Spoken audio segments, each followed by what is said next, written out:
Aziz dostlar, bugün may ayının 31'idir.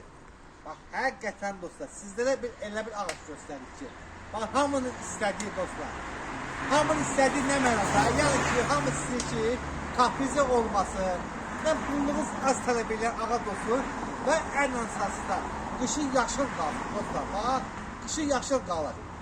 Hələ üstəlik də ağ güllər də atır. Bax, belə dostlar. Bu ağacımız adı nə adlanır dostlar? Elmalı gedi Tekanyo. El arasında bunlara İran ağ yasəmən deyirlər. Dostlar, ağaçlarımızı bax, bu mayanın 31'də alırsınız, aparırsınız, əkirsiniz. Tam zamaniyyətli ağaçlardır. Hamısı dostlar, bax, qabları var, köşkləri altdan sıxıb görürsünüz mü? Bax, hamısı belə süper. Bax, biri-birindən gözəl ha, bax. Maşallah, altlarına baxın, bax, görürsünüz. Hər biri. Fərqi yox da, bax. Hər biri, görürsünüz. Dostlar, hamısı da üzəri güllü. Bundan gözəl ağaçlar harada var? Gəlin aparın.